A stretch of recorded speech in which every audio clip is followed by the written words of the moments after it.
Okay. Good evening, everyone. This is the May 11th, 2022 meeting of the Village of Mamaroneck Planning Board. Okay, I'm going to take attendance before we get started for the minute taker. We have Planning Board members Cindy Goldstein, Ellen Styler, Seamus O'Rourke, and Richard Littman, and myself. We have Frank Tavolacci, our building inspector, Ashley Lai, our village consulting planner, along with, wait, what happened to Alicia? Oh, Alicia Moore, also from AKRF consulting planner. We have Charlie Gottlieb tonight, our land use attorney. And we have, wait a minute, John, it says Kevin Byrne on your screen. We have John Keller from Keller Sessions, Susan Oakley, our landscape architect, and Brittany O'Neill, our land use board secretary. Is that everybody? I think so. Okay. First item on the agenda is the review of last meeting's minutes. So we have before us the minutes from April 27th. And I had no comments. I have a few. Well, I figured you would. I kind of left it up to you this time because I didn't get to them until this afternoon. It was a little crazy. Okay, you should have told me. But okay, I'll go through it. I mean, they're pretty minor. So Seamus was both present and excused from the meeting. So I thought that was pretty good. Oh, I didn't even catch that. Oh, you're right. Yeah, I did too. Okay, so I guess we should get rid of him as present. Right. That's what happens when you cut and paste. On page 2, towards the end, 1258 East Boston Post Road. I know this was copied right off of the agenda, but those code citations are not from this earth. You don't put the XI in the middle of it, so it should be section 342-74. And the other one should be 342-75. So we should correct the agenda from now on too? No, the agenda, well, tonight's agenda is fine. Okay. Yeah, I think this one just got copied from the agenda and I could just see how that goes. And then on page 3, in the middle of the page, Mr. Napier was speaking. I just think the English is strange. There was a debate among the zoning board, so it should be among the zoning board members or at the zoning board. I don't really care. Just change it to at. And did we take a vote to adjourn that application? Usually we take votes, so I didn't see one and I didn't remember, but I don't know if anybody else remembers. I don't know if we took a vote. Usually we didn't adjourn. It wasn't a public hearing or anything. We just. Just from rewatching, I probably rewatched it more recently when you guys were at it. I think because Mr. Napier was going right into the next applicant that maybe you didn't.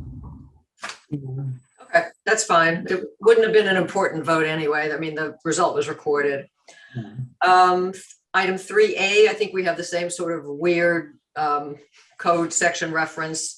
I think it should just be 342-75C.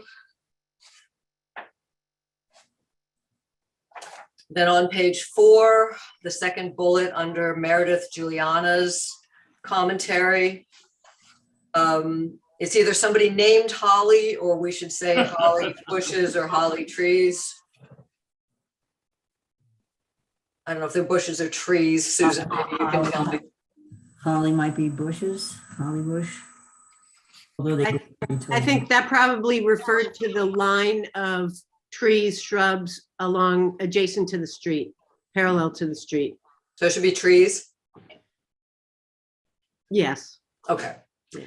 The next to the last bullet in the same paragraph, Juniper Bushes. Trees. Okay. Which juniper it is. Some of them are just low growing shrubs. I would say shrubs. Shrubs. They're trees though. They're large. Oh, they're putting in trees along the back. Okay. So Well, was that counting towards the 78 trees that they were replacing, or that was just over and above? No, Those were included. The arborvitae were not included, Okay, and the holly were not included. right, yeah, okay. juniper actually has limbs. I had juniper trees in the front yard for a while. Yeah, they actually have limbs. They're trees, yeah. Okay. Under Christina Zolazai's commentary, the fourth bullet, I think we should just clarify, we're going to do additional testing in front and back to demonstrate that we have 3-foot separation between our system and the groundwater and rock.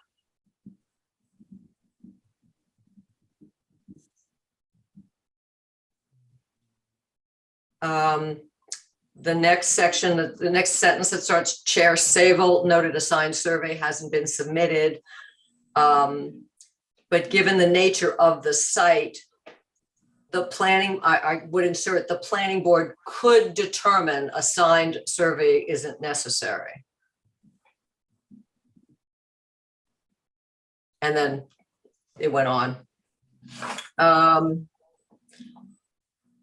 Then the last thing on page 5, under adjourn the meeting, again, it's just style, but we always have excused, colon, and then the name.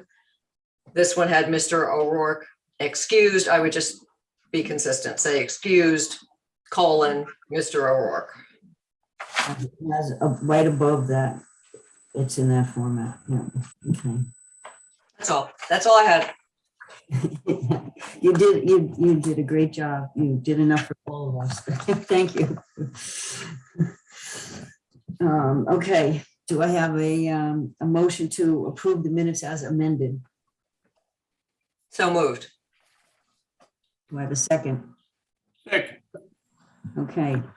Seamus, you watched the meeting. You can also, abstain if you'd like. I have about 20 minutes of the meeting to go, so I'm going to abstain, please. Okay. Ellen? Yeah, I'm sorry. I didn't hear you. Are you? Yes. Okay, thank you. Richard? Yes. And I vote yes. That's everybody, right? Cindy, did I? Yes. Yeah, sorry. Sorry. All right, that's that. Let's get that out of here. Okay, so the first item on the agenda is a new application. So it's a preliminary site plan review. Our consultants and our members have reviewed what's been submitted, and comments have already been shared with the applicant with regard to questions and additional information. But we're going to go through all of this. Oops, we have a new person on the attendance. Dennis Drogan is with us, our assistant building inspector. Did I get that right? I hope. Our assistant building inspector as of today. Okay, so we have an application for 415 Claflin Avenue, where the applicant proposes to renovate the building and construct an addition to the property, which is going to also remove an existing I think it's a separate garage and an apartment on the property. And the swimming pool has to get moved to make way, I guess, for the addition at the rear of the home. So can we promote who will be speaking for this application so that they can present it to the planning board and to the public?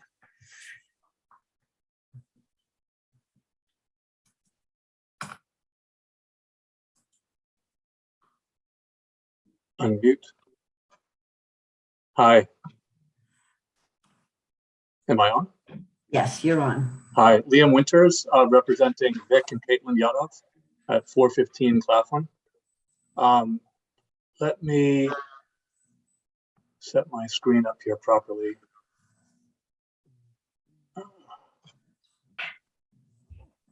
Okay, can I take over the screen? Brittany, you'll have to. Here we go. How's that? Can you all see this? Yes. Okay, so just real quickly, I'll walk you through the property if you're not familiar with it or if you haven't been up close to it. Right here is basically the first slide in lower left is what you see from the street at the driveway. And the next slide over to the right is basically the porte cochere and the main house. As you walk around the property, on the lower right here is basically, it used to be the ballroom or something, and now it's probably going to be turned into a kitchen. And on the next level up on the left is the accessory structure that the owner would like to remove. It's a legal living space and a garage. So as you come here to the next slide over with the car in it, you see the existing garage structure and the existing house on the left coming into focus. And here's on the right side is the distance between the neighbor on the rear yard and the main house. There's a great deal of driveway that we intend to take out. Looking back on the upper left, one row down, is the existing garage and apartment space. Looking back at it, it's quite large. And then you can see the other slides as you walk around the house. You can look over the pool, which is about 3 feet from the what room is going to be the new kitchen. So it's really, really close to the house, closest I've seen in a long time. The back of the house as it goes around, walking through the porte cochere. And as you look from the street at the home on the left, you can actually see the garage structure right up against the property of the neighbor to the left. So we thought everybody would be glad to see this moved. So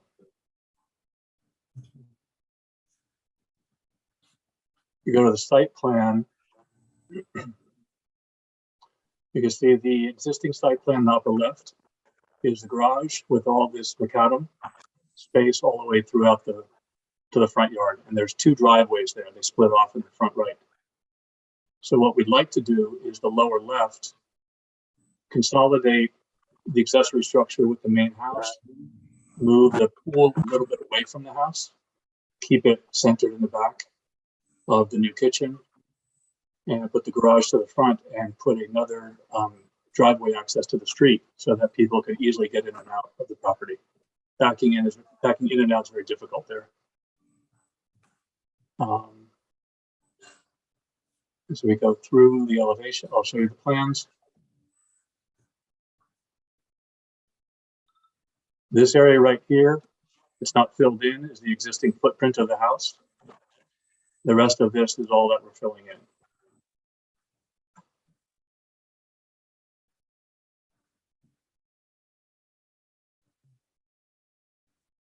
So the existing house goes to this line right here. There'll be a new mudroom, new garage, and a living space and another bedroom in the back. That's the guest suite. Second floor is going to have a new master bedroom over the existing ballroom, which is now going to be the kitchen. And the rest of the house is going to be rehabbed, brought up to current standards.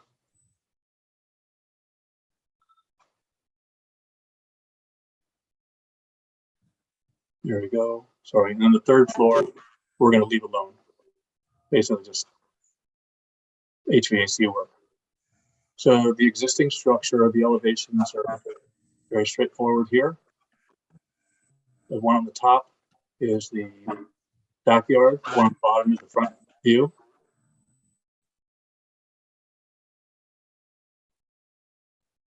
And this is the design that we came up with, trying to tie these pieces all together. And the lower is the new, we're going to put a new front door right here and the new mudroom access over here.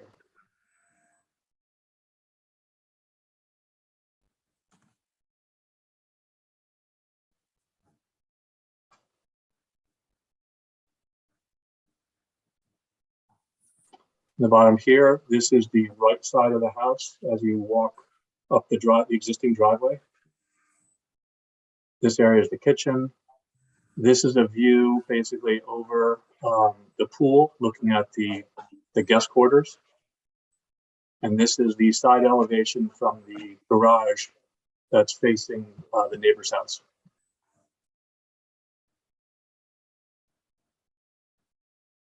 So that's basically it.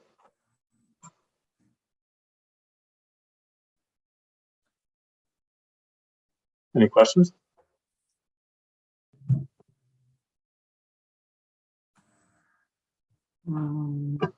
Anybody have any questions, or do we want to continue and save the questions for afterwards? Do you have any other presentation? I think I saw the engineer was also. Yeah, I think Hudson should probably weigh in and speak on their part of the work. Yes, good evening. Michael Stein with Hudson Engineering. We're the engineers of record for the project. So in addition to the substantial reduction in impervious area with the elimination of the driveway around the rear and the detached structure on the site, we're providing a full stormwater management plan to provide mitigation for all the new impervious areas without taking credit for any of the existing, the removals of the existing impervious areas.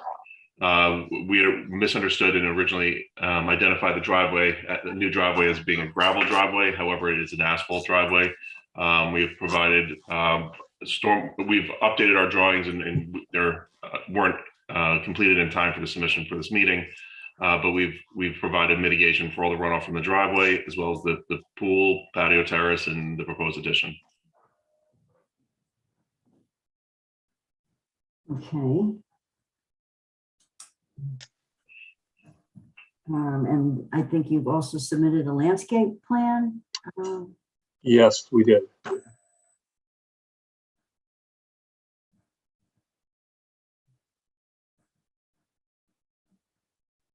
I believe that was reviewed by the village consultant, correct? Correct. And you've received comments, correct? Yes. But why don't we just walk it through for the benefit of the public and the board. Okay. Vic, do you want to take that on? Yeah, Liam, I can jump in. Can you guys hear me? Yes. So this is designed by Kathleen Bakewell.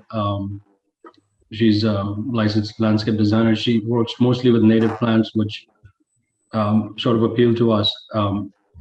The key takeaways from this design, there's 13 new trees we're going to be planting. Towards the upper right corner, you see 3 trees. Those are going to be fruit trees. Then coming down, straight down, Liam, the bigger trees here, I think she details them in her legend. And then there's 2 smaller trees we're going to plant close to the house, right next to where the old driveway used to be, right by Portraiture. And going into the front, we're adding this bigger tree by the driveway. And then bottom left corner, we're going to add 3 new trees, and then add a bit more sort of a privacy through new trees between the guest house and the neighbors. A, we're removing the structure. B, we're going to add a little bit more greenery on the side to sort of enclose the whole house between trees. And then she's added a lot of planting borders around, which are not visible on these. You can see that she's done the outline at the back, on the sides, and in the front. The feedback we have, the few points that have been raised, one is how we're going to protect the trees that have not been shown to be protected in the plan by Michael and his team. So they're going to work on it. We are going to update as per the town guidelines, and that's going to be addressed. The second point was, if you go to Liam, if you go to C1 or C, I think C1 from Mike, I think it's the next one over. Is this it? Yeah, this one. Next one. This one actually. If you can zoom to the top left where it says remove these 2 trees. So this has been commented by ARKF, and so the tree on the left is actually not being removed. It's a wild cherry tree. We quite love this tree. This is on Kate's plans. You can see it's we have actually rehabilitated that tree. It's going to stay. The tree by the pool equipment is a stray maple. It's not a large tree. It's a fairly small tree that has to go. So we are going to be planting 13 new trees on the property after we've done the construction.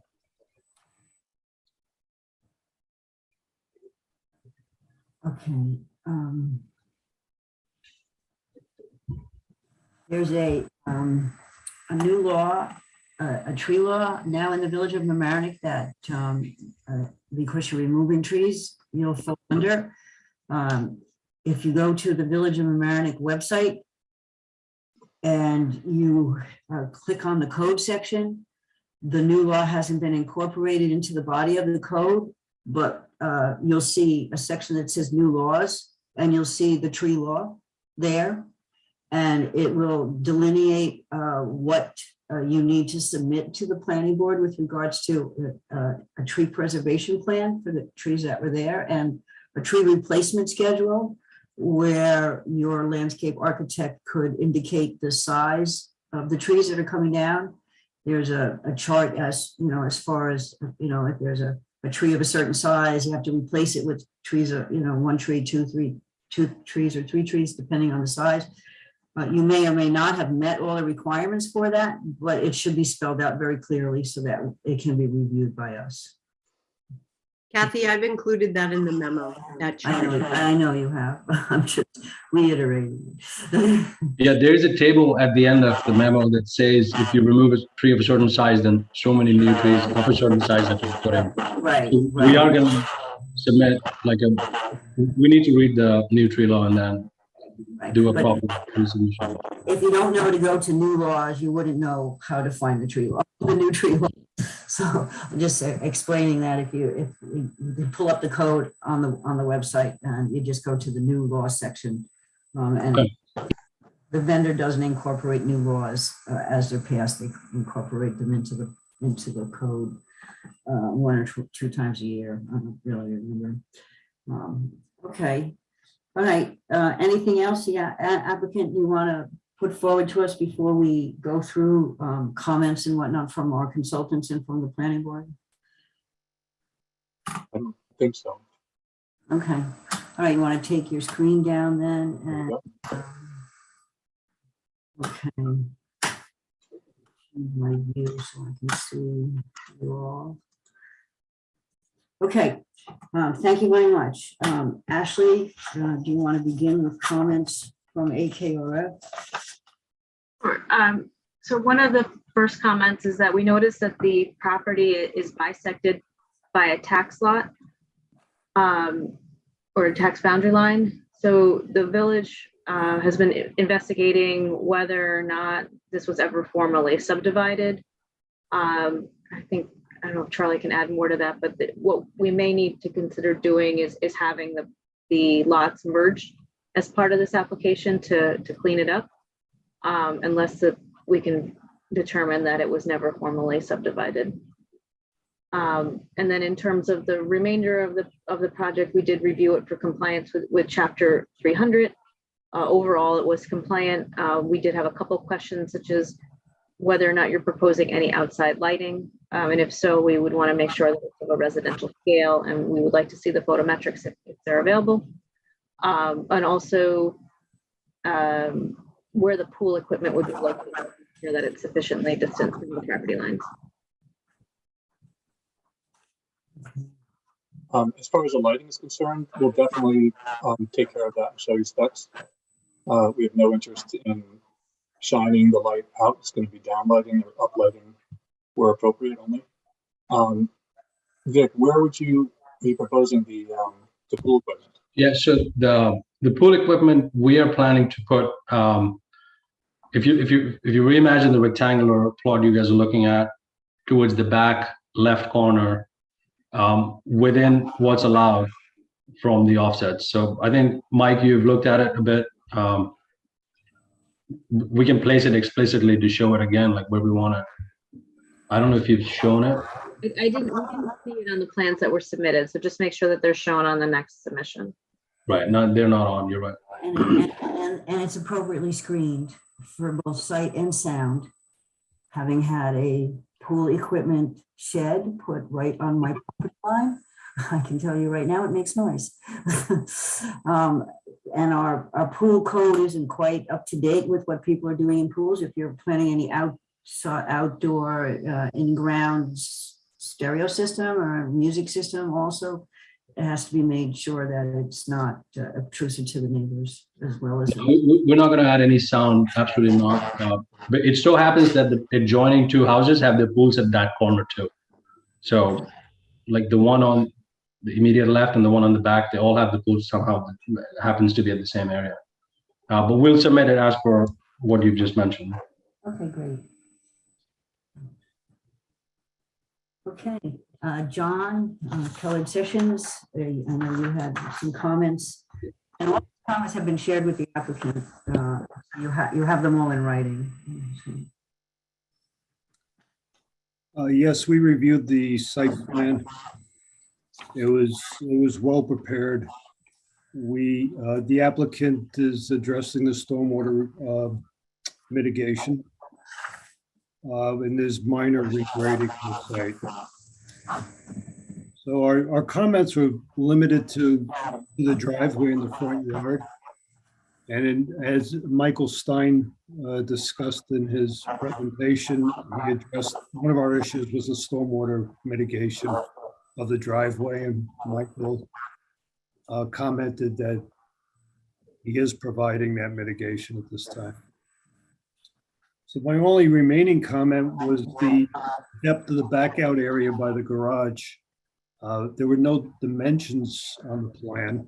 It appeared to be about 20 feet. There was just concern whether the vehicles entering and backing out of the garage was going to have enough room with a 20-foot depth, if that's what it actually is.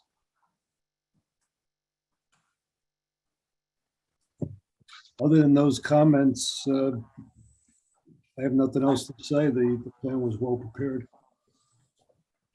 Michael's got a practice with us. Mike, I think you guys are working on the depth aspect as well, right? The maneuver. I have actually I've gone out and put some markers on the site, measuring it, and I've tried to mentally do a little bit of. Our biggest car is a Suburban, and we can swing it around, but I defer it to Mike too. Yeah, but we actually are putting together a turning radius plan to demonstrate the ability to pull in and back out of the garage. And there's no regulation how deep that has to be. I'm just pointing it out. Just, so it's the homeowner being able to easily get in and out of their garage. That's what it's all about. Okay, that brings us to Susan Oakley from Terrabella Land Design, who also has reviewed the plans and put some comments together. Susan, you want to summarize them for us? Sure. First of all, it was a pleasure to receive a landscape plan that was not only extensive, but varied, and the majority of it being native. So that's commendable. I did find that there were a number of trees. There were, as the applicant explained, there were a number of trees marked for removal, and a number of trees that indicated tree protection, but there are also a large number of trees on the plan that were marked as neither. So I, in the memo, mentioned that all the trees that are remaining should be protected as closely as they are to the line of disturbance. Some seem to overlap that. And also there was that they needed a tree protection plan as indicated in the new tree law, as was discussed, and a minor change in the Hudson engineering details sheet, which was clarified on the plan. So. Okay. Does any member of the planning board have any questions with everything that we've heard here tonight? I have one for Ashley with regards to the 2 tax lots.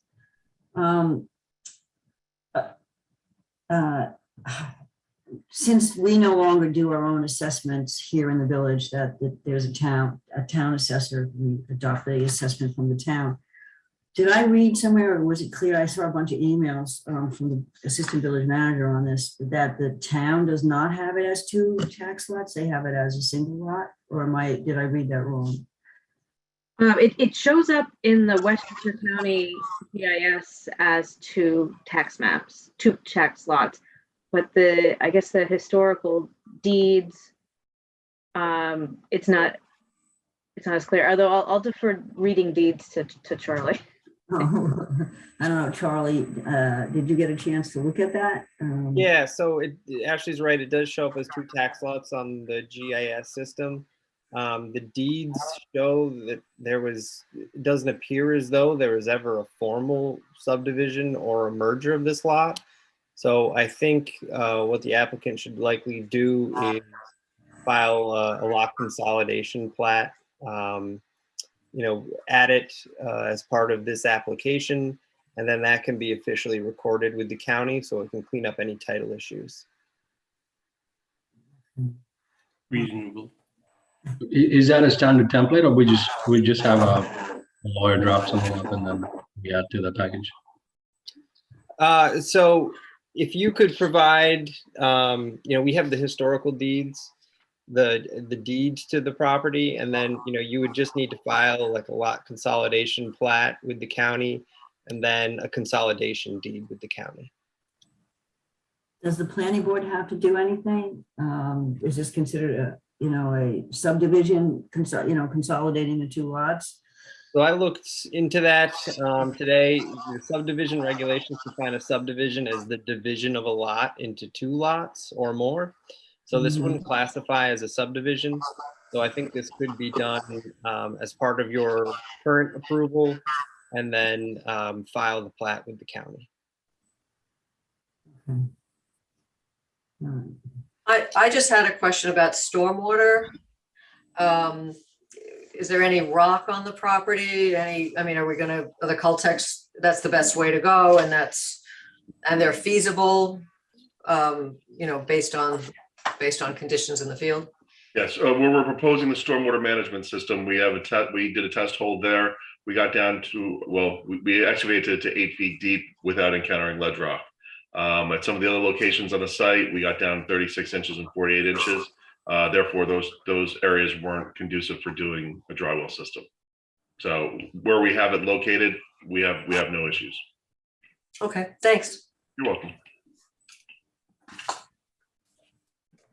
Anybody else have any questions at this time? Getting back to the turning radius on the driveway, a good rule of thumb is usually 22 feet minimum to back out of a garage. 24 feet would be comfortable, but 22 is like the minimum. 20 feet is tight, especially for a suburban. Definitely agreed. Okay, thank you. Okay. This brings us then to our action. We need to type this application for secret tonight. And then the applicant can go back and fill in some of the gaps and answer some of the questions from today and come back when you're ready. Do you want to talk a little bit about secret? Yes, so the proposed project, we're recommending that it be classified as a type 2 action under seeker pursuant to 617.5C12 because it is just a single family home. Any discussion on that? This is just a typical single family home. We've done lots of these. They're all type 2. Okay, so then I need a motion then to type this application as a type 2 action under secret. Ashley just gave us the citation. So moved. Second. I didn't even ask for a second. Oh, just move. Just move. I've done the dance before. I'm just moving it along. Okay. All right. We have a motion on the table to type this as a type 2 for secret. Ellen? Yes. Richard? Yes. Seamus? Yes. Cindy? Yes. And I vote yes. Okay. I think that's it for tonight. You guys have some homework to do, not a lot. You've come very far in the first meeting. So Thank you. thank you. So we can leave now, right? Yes, you can. Thank you very much. Have a great night. We'll demote you if you want to stick around. No, thank you.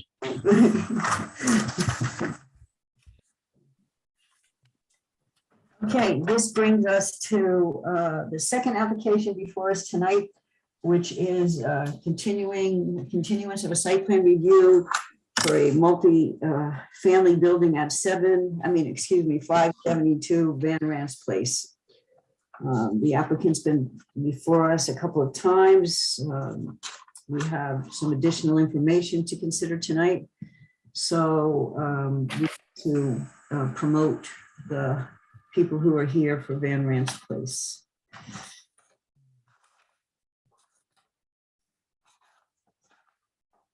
Good evening, members of the planning board. Can you all hear me all right?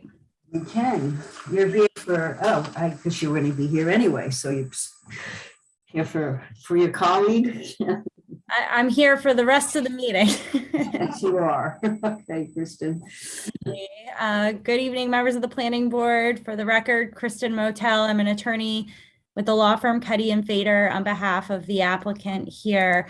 We've got a number of members from our team here. So Brittany, I'll give you their names if you want to promote them. We have Jerry Ryan and Brendan Ahern from DGC Capital, who are representatives for the applicant and the property owner. We have Greg Dallop from Sullivan Architecture, Michael Stein, Hudson Engineering, Brian Dempsey from Divney Provident for traffic analysis, and Dan Connors from Eris Energy Solutions. I think that's everyone. We wanted to get a full team here before you tonight to answer all questions. And Chair, I'll defer to you on how you want to go about this. I know we gave you a rather full submission in April, and I guess the goal of that was, and we heard you loud and clear in March, in continuing the SECRA review to provide a full and a complete record for this matter so that the planning board as lead agency can make a SECRA determination here, and we can proceed with the site plan review. We can proceed to the zoning board of appeals for the area variances and harbor coastal. There's a number of approvals that are going to be required for this project. So if you would like me to summarize the proposal and run through the environmental impacts that we studied as a team, I can do that. If you want to hear from your consultant or from Ashley first, it's up to you. I think normally if we have you run through the proposal and perhaps highlight the changes from the last time that we saw you. There were some open questions the last time, which, your colleague, Mr. Joffrey, has nicely summarized in a 12-page memo to us. So maybe just walk it through for the members of the public. This application, as you can well imagine, does have some community interest. So if people are either watching tonight or they're going to pick this up later on and watch it on tape, they're very interested to understand what your proposal is. It's a different proposal for us. You're proposing some new things for us. I just want to assure the public that as Ms. Motel just outlined, there are plenty of things that have to happen now. I think that Ashley in her memo for us tonight has summarized there's at least 6 different area variances that are needed, including number of units in the building and side yards and setbacks and all sorts of things. But the zoning board can't get started on this until after the planning board makes their determination for SEQA. So that's where we are now. So Ms. Motel, if you'd like to just walk us through sort of what the changes are, what some of the open issues were, how you believe they've been resolved, and we'll walk from there, and then our consultants can respond to you. Okay. Sure. Great. Thank you. So the applicants are proposing redevelopment of the site at 572 Van Rance Place. Existing conditions of the property is a residential structure that's improved with 2 units. Each unit is a 3-bedroom unit. So 6 bedrooms total exist on the site right now. The applicants are proposing to demolish the building, and we'll get into that a little bit more. And they're proposing to construct a 5-story multifamily residential building with 10 units. So those units will be 6 one-bedroom units and 4 two-bedroom units. And they're proposing parking at grade on the site. So with that, I guess the issue that has the most concern and interest, and rightfully so, with the planning board is flooding and emergency response. So the property is located within the AE flood zone. It is within the RM3 zoning district. And the applicant, in full disclosure, the property obviously during Hurricane Ida experienced significant flooding, as did the entire area.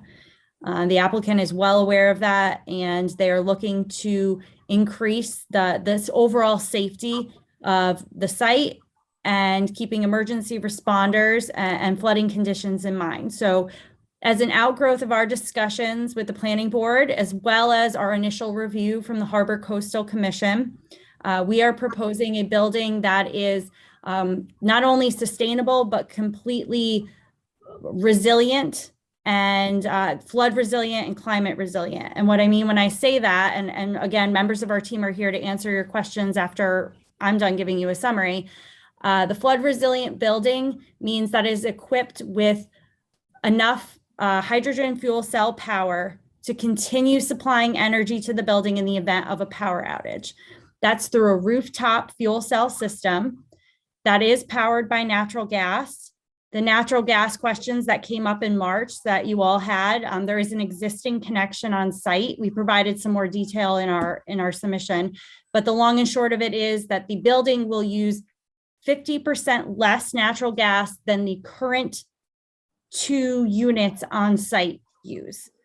So significantly less. The natural gas connection exists. And in fact, we did include some information about New York State and the regional initiatives for hydrogen fuel cell powered buildings and some of the technology that's evolving with that. The state has recognized that hydrogen fuel cell power is a way of the future. It's very progressive. It's resilient infrastructure.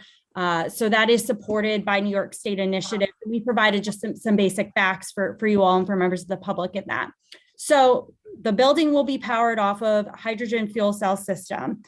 That will alleviate pressure on emergency responders. That will allow them to focus on rescuing vulnerable people in life-threatening situations during a flood, as opposed to residents of this building that don't need to evacuate because they still have power.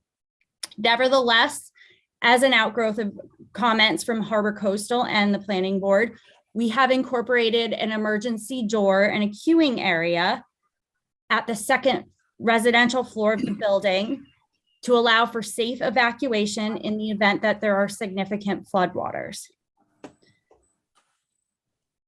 And carrying on with some of the flooding concerns, the building not only meets all of the village and FEMA residential construction standards, but the applicant is proposing to go above and beyond, significantly so. So for example, the village right now requires that the first floor, habitable floor of a residential building, as you all are aware, be lifted 2 feet above the base flood elevation. This application proposes to lift that floor 8 feet above the base flood elevation. They're significantly higher. This application is proposing to increase the flood volume storage on site over existing conditions. So it's going to, in theory, improve flooding conditions in the event of a significant storm. The building's also designed to make sure that all the utilities, all mechanicals, everything is lifted on the top floor as opposed to being located in the basement, well, there will be no basement at grade, the lowest floor. The elevator, the outlets, everything will be above base flood. Any improvements at grade are going to be concrete and designed in a way to minimize repairs. And the vehicles that will be parked on site for the residents, that at-grade parking area is going to be secured by a guard fence to prevent vehicles from leaving the site in the event that there is significant flooding. And vehicles can't be moved beforehand, which of course is the preferred method. Next, for stormwater, there are no stormwater improvements that exist now on site. In fact, the applicant's proposing to decrease the amount of impervious coverage that exists. And they're doing that through a smaller building footprint than what is there now. We're also proposing to treat all stormwater volume on site and to reduce runoff rates. In terms of traffic, there were some questions in March when we appeared before you all last. We did have Brian Dempsey conduct a traffic analysis. The results of those, and I'll let him explain them to you more if you have further questions, but there is a nominal impact in the area. Considering that there are 2 3-bedroom units on site right now, the traffic study concluded that there would be about 3 new trips during the morning and 4 new trips during the evening. The applicant is proposing 14 spaces on site, so fully compliant parking. The site is located close to the train station. There's ample on-street parking. So based on that, based on the models, there's actually projected to be a 3-space parking surplus on site. And the applicant is proposing electric charging stations for EVs on site. There is no landscaping right now. As I mentioned, the site is mostly fully impervious. We did submit a landscaping plan to you all, which was another comment received. And that we did see Susan Oakley's comments from Tarabella, and I believe that none of that is an issue. The plans can be amended to address all of those comments. We're also proposing a shadow box fence, and the architecture of the proposed building will complement the adjacent condo building. And that adjacent building is actually greater in mass and footprint than what we're proposing, but still it sort of mirrors the development in the neighborhood and the surrounding area. In terms of renewable energy, and again, I'm just going to touch on this briefly because I know you've all heard Dan from Eris Energy speak. We will be minimizing natural gas consumption, as I mentioned before. The project also will include rooftop solar, and it's projected that there will be a 73% net reduction in carbon emissions compared to a comparable building. There was a school-age children impact study that was based on a formula calculated that the 6 of the units will be 1 bedroom, as I mentioned, 4 will be 2. So the average would be about 1 school-age child estimated from this project. Therefore, we would submit there's no significant adverse impacts on the schools from the project. As you can see, the project as proposed, it furthers the village's comprehensive plan by encouraging sustainable practices and reducing overall energy consumption. And it really is what we would like to say is a leader in resilient infrastructure, climate change adaptation infrastructure, and where the village, at least through the comp plan, where the village is headed with development in this area, we'd like to be a model for that and a standard that other applicants should strive to meet. We believe that based on the record that's been provided and the reports and the data, that there are no significant adverse impacts for this project. So we would ask the board to adopt a finding that reflects that. And we are more than happy to answer any questions that you all have this evening. Thank you. Thank you. That was, did you do that from memory? No, I know this project's like the back of my hand though, so. Ashley, do you want to comment on this before we, why don't you comment on where we are right now with this, okay? Sure. So we're still pretty early in the process. As was mentioned, there are several boards that need to weigh in on this project. At this point, the planning board has declared its intent to be lead agency and then declared lead agency. You did receive comments from the Zoning Board of Appeals in Westchester County on some, and also the Harbor Coastal, I think, sent some comments on what they wanted to see evaluated during the secret process. The current submission, I think, touched on just about everything. There are a couple items that probably should be cleaned up before this board makes a secret determination. The things that are outlined in AKRF's memo, as well as Tarabella's and Keller Sessions' memos. And potentially at the next meeting is when you could consider making a seeker determination.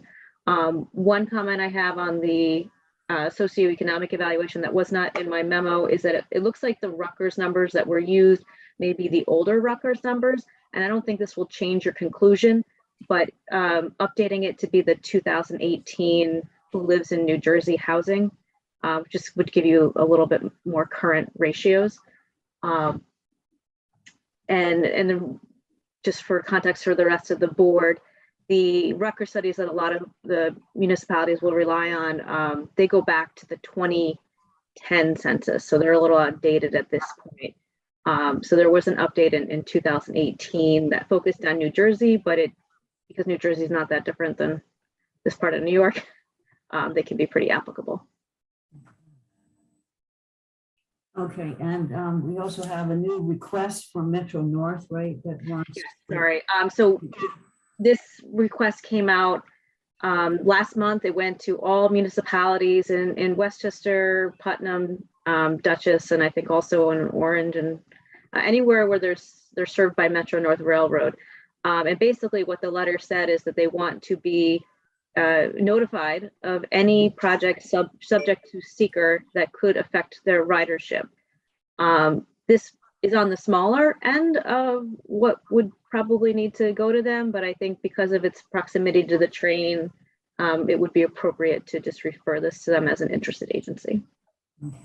And you'll work with Brittany to make sure that happens? Okay. Yeah. Do we have to wait to hear back from them, or are we just doing this as a courtesy for them to use? You don't need to wait to hear back from them. No, they just want to be aware of the process so that they can plan for their growth. Okay. All right. So it's just something internal to them. Okay. For larger projects, there may be a mitigation component, but this project I think is on the smaller end of what they'd want to be notified of. Okay. Okay. John, did you have any additional comments with the new information that we received? No, I didn't prepare a memo because I didn't receive any updated plans. The only item I'm waiting on is the flood storage analysis. If Mike could provide me with the present condition and proposed condition, CAD drawings or computation drawings to show he arrived at the floodplain volumes for each condition. Not a problem. What I'll do is I'll break it down further and do just a compensatory storage analysis based upon elevations. And I'll forward you the CAD. It'll be easier. Yeah, that'd be great. Okay. So I could verify that we come to an agreement. Not a problem. Almost similar to what you prepared on the storage building. From Murphy Brothers? Yep. Yeah. Not a problem. Okay, thank you. You're welcome. Okay. Susan, Terabell, you want to just comment on the new submission? And I know you have a few comments. You're muted. Yep. There's not a lot of landscaping and there's no existing landscaping.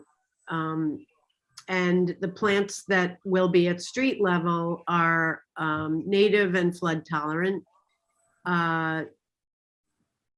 One item that came up was that I am suggesting that they consider the rear property that is open, the parking area, that they consider additional trees, 4 additional shade trees for the rear of the property. In addition, the roof terrace, just wanted to confirm the material that the substantial planters will be made of, just to confirm that weight of the soil, plants, and planters will be considered in the support system of the roof there. Those plants also are native and they would not be subject to flood flooding, so that's not an issue, but So, that's about it, yeah. okay, so I think we're down to just a few minor things that we just need to work on and get back to us, and then we can consider the secret determination and send you on your way to zoning board for variances and HCZM for their discussion as well, with consistency with the LWOP. Does any member of the planning board have any comments, questions, anything at this point in time for either one of our consultants or any one of the applicants' team? Yeah, I do. Let me know if there's somewhere in the materials that this is addressed, but I think that you're basically putting a small power plant on the top of this building. And I don't think there's very many of these, period, in the country.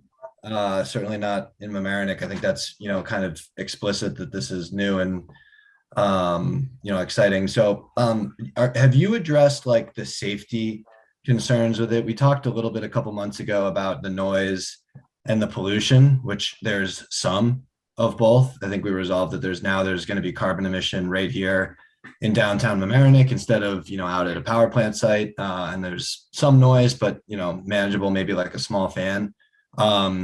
What's this fire suppression system? If this thing, lights on fire, and the building is out of power because it's flooded, is that a concern?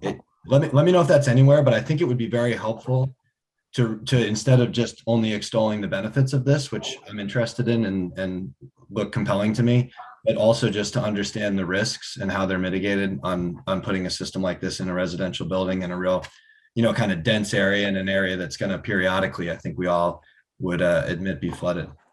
Sure, Seamus. So, but I'm going to let Dan answer that. I know that Eris Energy Solutions provided a memo in Exhibit J of our last submission, which runs through some of this. And Dan, if we have to add some more information, then we can do that. But do you want to address some of that? Yes, please. Thank you. Sorry for the.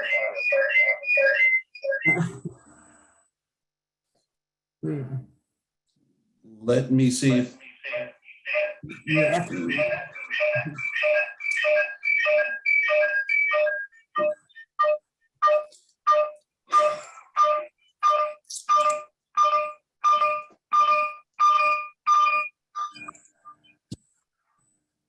Hold on.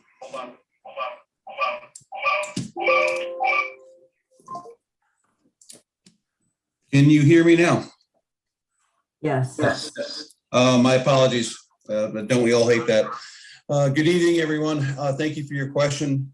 So I want to emphasize that the fuel cell system, and there are about 2,500 or so of these operating today in people's homes in Europe, much more in Europe than here, is really very, very similar to a gas appliance in terms of its safety. And it is effectively a gas appliance. It does produce some byproduct heat, and it happens to produce electricity as well.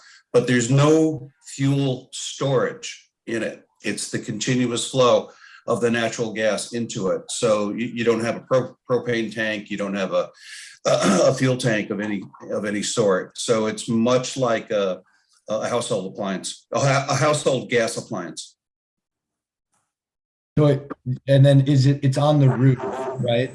So Yes. a kitchen, I think, would possibly have fire alarms, maybe sprinklers system. Is there anything like that designed for this installation? I don't think there,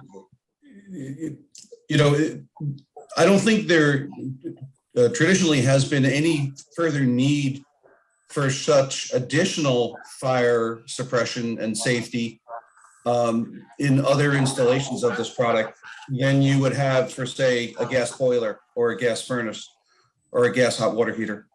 Got it. Yep. But to Shane's point, I still want to go with the fire inspector and talk about this, the unit on the roof, because his point is that if you have a fire up there, You don't have smoke detectors, you don't have a sprinkler system, you don't have anything. It's going up on the roof. So I will be visiting that whole issue with the fire inspector in the coming days. No problem. And in fact, in Connecticut and elsewhere where I'm familiar, there was quite an outreach program between the municipalities and the fire departments of them and the fuel cell community to educate and raise the awareness of the technology.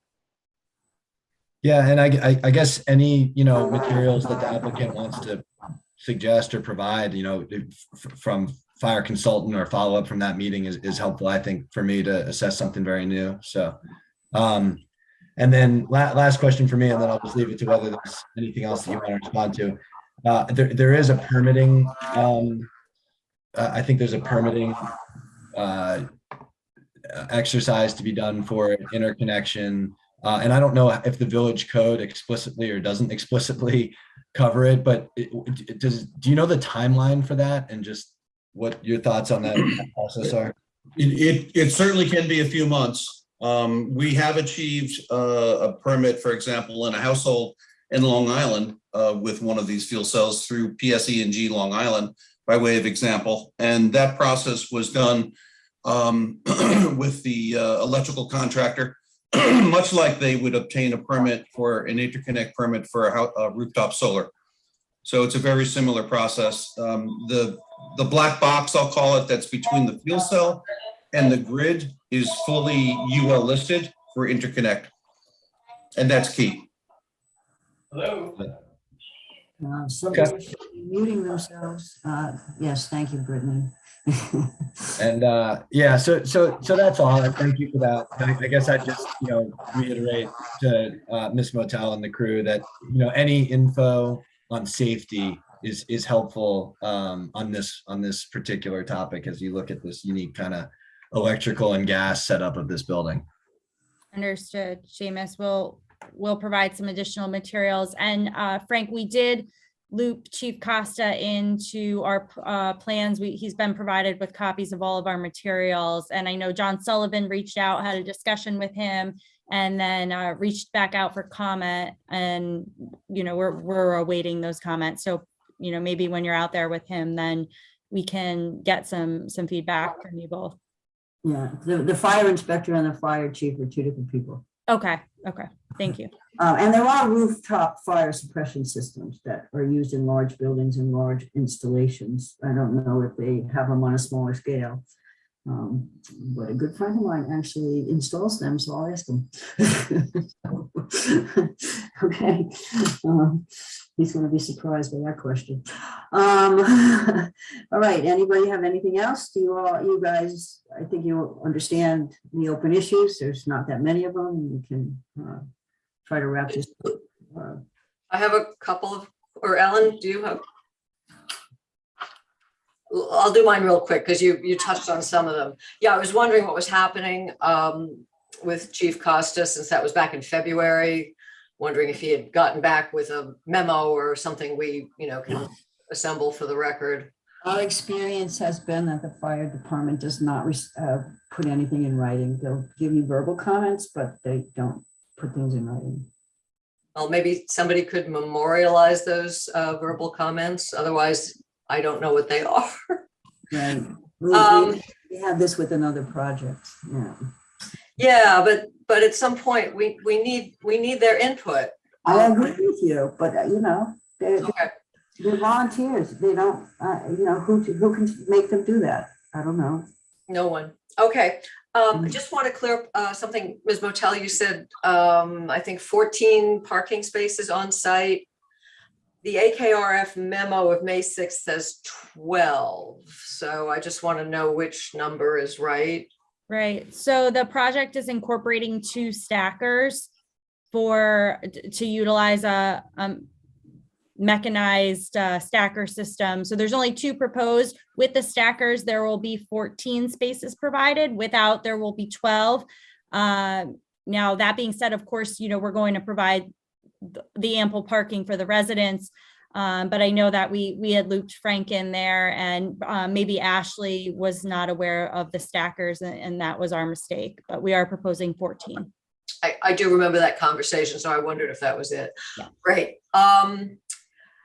So how do you deal with ADA compliance? I mean, having a method to evacuate people is wonderful, but I'm not sure somebody with mobility issues or other issues could get into a boat off the second floor, you know, the structure that comes out over the front of the building.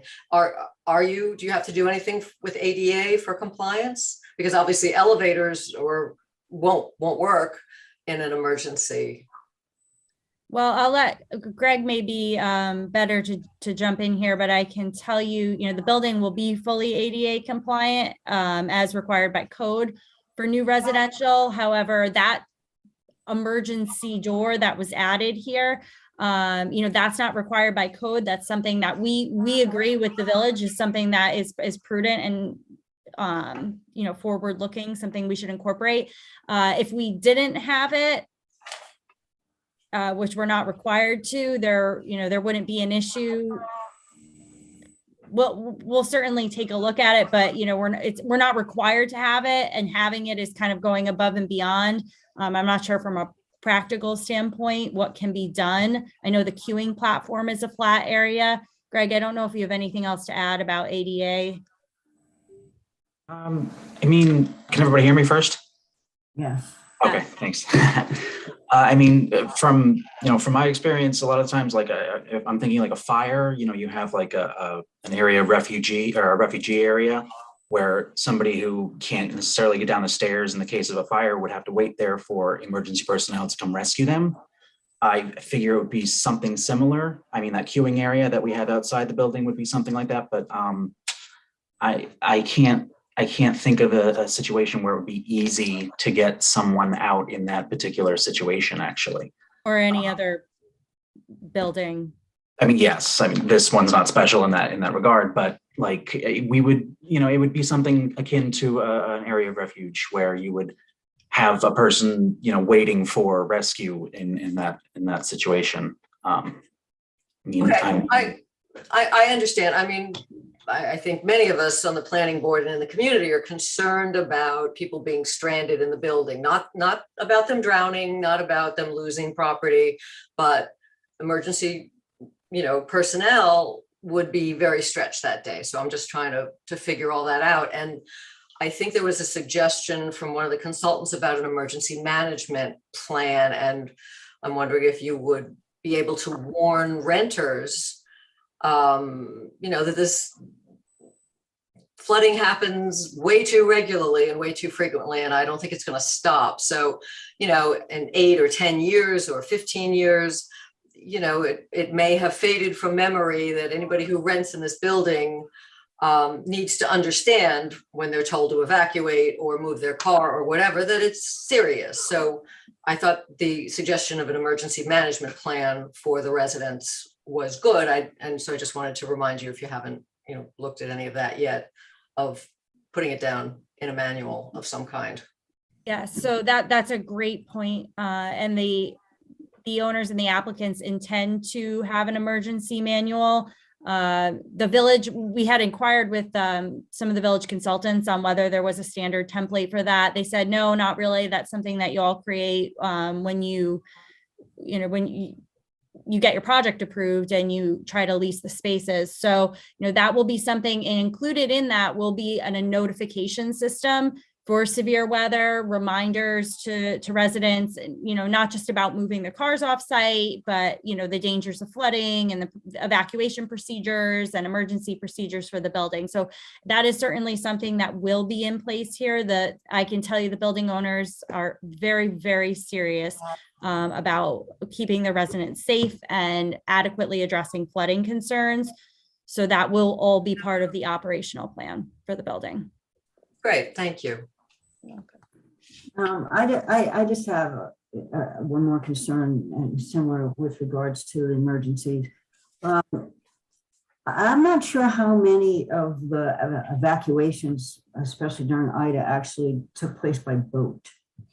A lot of people were kind of stuck where they were in higher ground until some of the waters. I don't know if the village has large boats for evacuation or if they were able to borrow them from somebody else. I mean, when you see pictures of them evacuating people, they're in front loaders, you know, and they're standing there, and you know, they can get as many people in as possible. And so I think it's great that on the second floor, you know, evacuation by boat. I think this is something that with climate change and more frequent flooding that the village has to understand or address, whether or not they have the vehicle power to actually address this. You know, other than vehicles that are going to be on the streets. But I've never actually, you know, any kind of coverage with regards to the flooding, never showed anybody in any boats that I can remember. I mean, I could be mistaken, but you see a lot of pictures of the front loaders. So as far as, you know, evacuating people with mobility issues, it's going to not be any different than any other building. And perhaps they, you know, should be encouraged to evacuate before the event happens. And for your emergency management plan, since you are planning on the building, planning on being totally sustainable and half power so people could shelter in place, part of the reminder before the event happens is for them to stock up on food because there's no point in staying in your apartment if you don't have anything to eat. So move your car and make sure you have up to 5, 6, even maybe even longer days of food in the house that you can have to sustain yourself. Running water shouldn't be a problem. I don't think we've ever lost domestic water, but they do say to fill up bathtubs and things like that to have fresh water. Anybody else? Ellen, do you have some comments? Did you have some comments, Ellen? I guess I would just say that we, you know, my concern is that the greater number of units to me means there is a greater density of population here. So if we're looking at evacuation, we need to keep that in mind. If, you know, it probably with 2 units in the building, maybe you have 4 to 6 residents living there. With 10 units, you've got at least 10 to 20 people living there. It's just something that we as a board should keep in mind. If we are, you know, if we are thinking that people have to evacuate, that's more of a strain on the village emergency services. So I just wanted to bring that up. Good point. Yeah, that's a good point. The units that are there now are 3-bedroom. So, you know, there are over 10 people that can live there. The units that are proposed, the majority, 6 of them are 1-bedroom units. So that the net increase in bedrooms is very small here. And there will only be 4 2-bedroom units. So it's not like 4 2-bedroom. I thought it was 3. There's 4 2-bedrooms. Okay. 4 2-bedrooms and 6 1-bedrooms. Still, if you kind of figure 2 to 3 people for a 2 to 3 bedroom, 2 to 3 people. Well, I mean, I realize you don't know exactly how many people are going to be occupying each unit, so it's kind of an estimate, but still, I think the population would be more dense, I believe. Yeah, I think, you know, for the most part, the plan is that the people don't need to be evacuated, but they'll be able to stay in the building. And if they don't, that's all the better, obviously. I mean, obviously, if somebody's having a health issue, one of the comments I got from somebody today is, what if somebody's having a heart attack during this process? Well, you know. So, yeah, you know, that could happen, you know, so that clearly is something different than just people sheltering in place. That's a medical emergency that could, you know, something different. And like I said, you know, I'm not sure how equipped the village is, you know, to make water rescues, you know, when there's 12 feet of water, you know, on the ground, you know. So we'll certainly is something that needs to be addressed, not just with regards to this project, with regards to life in general in the village of Mamaroneck. I guess climate change becomes more of a reality. Okay. Anybody else have any questions? We can move on. Ashley's raising her hand. Oh, yes, you have your hand raised. Ashley. I just wanted to point out that the report that I mentioned earlier has demographic multipliers, not just for school-aged children, but for the population as a whole.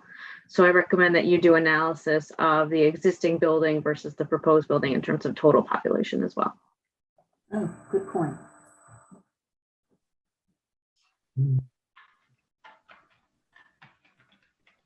I'm just out of interest. I'm glad that came back up. Is how that works. It wasn't completely clear to me from the memo. Does it assume that this, walkable area to the train station in Mamaroneck is going to have the same type of demographic as the state of New Jersey as a whole? So what the report does is it looks at the different housing characteristics, and then it estimates the number of school-aged children and population based on those housing characteristics. So it breaks it up based on whether it's a single-family home, a multifamily home, and then even within that, it breaks up based on what types of units are involved. And then there's also additional breakdowns of whether it's affordable housing versus mid-range housing versus high-cost housing. So in this case, since it's not proposed as an affordable building, I would expect that they would use the multipliers that are applicable to a high-end development. Unless, of course, if some units are going to be affordable, as you raised to get. Right. Yeah, that hasn't been addressed. Yeah, so I can also address that quickly. Right now there are no affordable units proposed, and that is because the cost associated with proposing such a sustainable and resilient building is significant, and it's just the economics of it.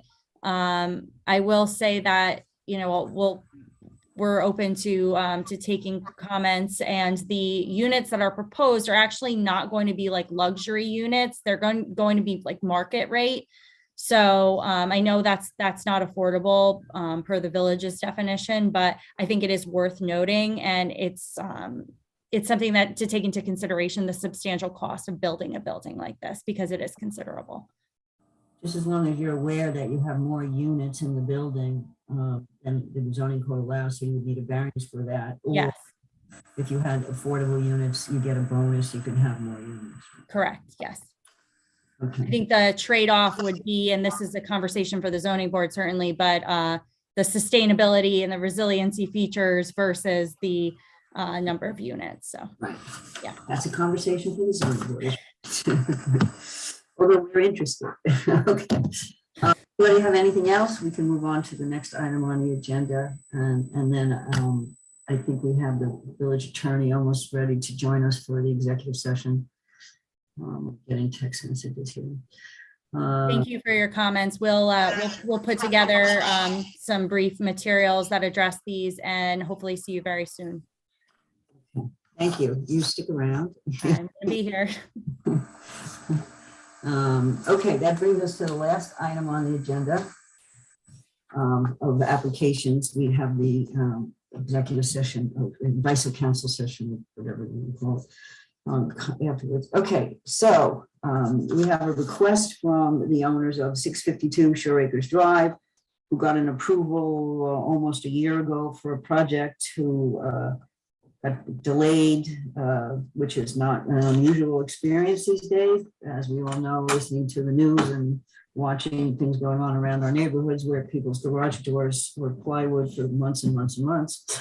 That COVID and the supply chain issues bother. So we have a request for an extension of their approval. Kristen, do you want to say anything more about this? Yes, thank you.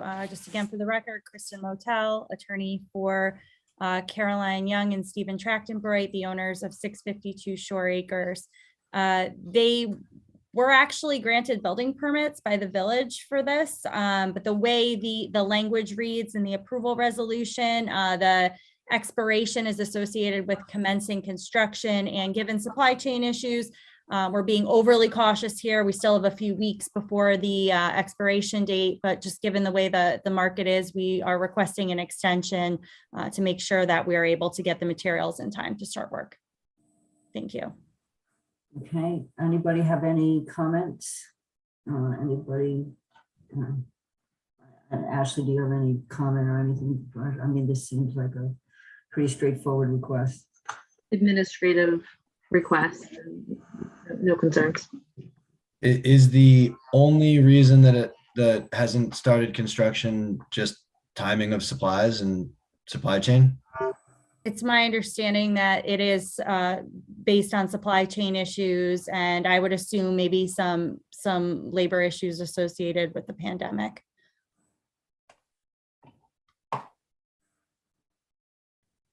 This was approved in 2021 May, so it's been 12 months. Yeah. On and off shutdowns. We have done this before for a couple of projects. This is not, not an unusual request. Does anybody have any issues, problems with it? I think we did like a 1-year extension. Is that what's being requested? Yes. That's correct. Yeah, we've done 1-year extensions before. We don't anticipate needing a full year, but it's just the way the board has acted in the past is 1 year. Again, being overly cautious here. We have the building permits in hand and the owners are anxious to get started. So hopefully soon. They wanted a pool, right? It's getting to be pool season. Charlie, do we need a resolution or anything for this, or we can just do this with a voice vote? Nope, you can just do a motion and a vote, and it can be recorded in the minutes. Okay. All right, anybody have any comments or concerns before we move forward? No? Okay. All right, so then I have a motion then to extend the, what's the rate? The approval granted by the planning board for another 12 months period of time to commence the construction. So moved. Okay, do I have a second? Richard seconds, show of a hand. Okay, let's vote. Seamus, Yes.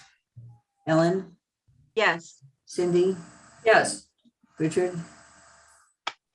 We were muted, but we could see your mouth move.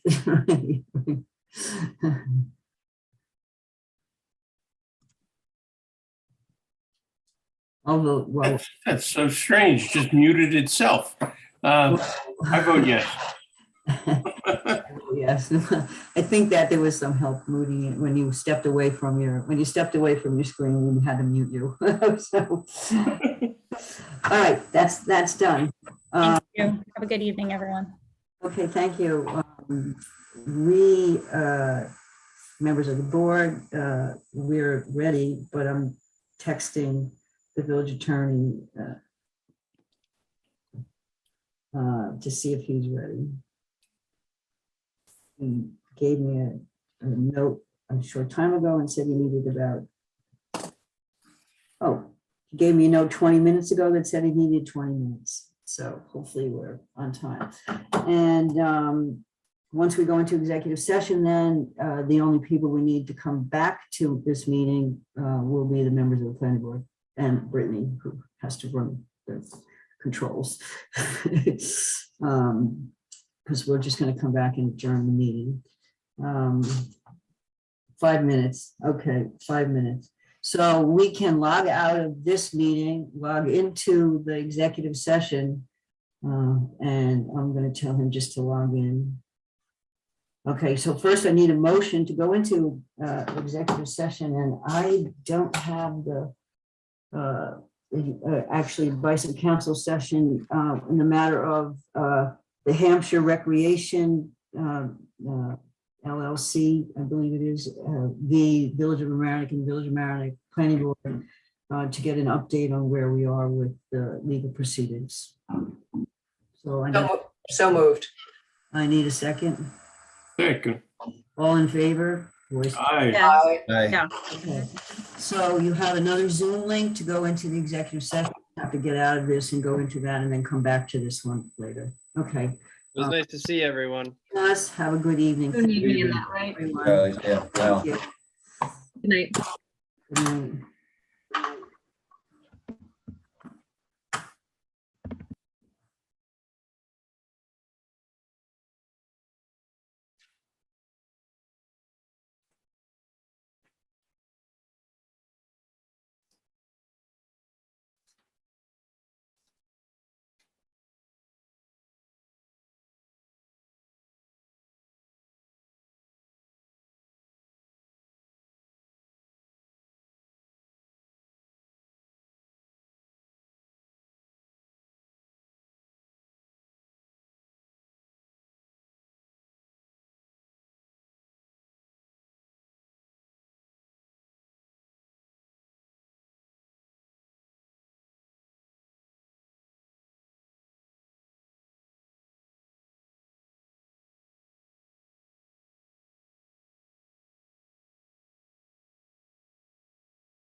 We're missing Richard. But we can begin. Okay, I need a motion to end our executive session or advice of council session. Oh, here's Richard. Okay, so I need a motion to end the session. So moved. I need a second. Second. All in favor? Aye. Aye. And now I need a motion to adjourn the meeting. So moved. Second. Let's let Ellen second things. Yes. Tell me. All in favor? Aye. Good night, Aye. everybody. Thank you very much. Night. Good Good night. meeting. Thanks, Brittany. See ya. Good job. Bye, Brittany.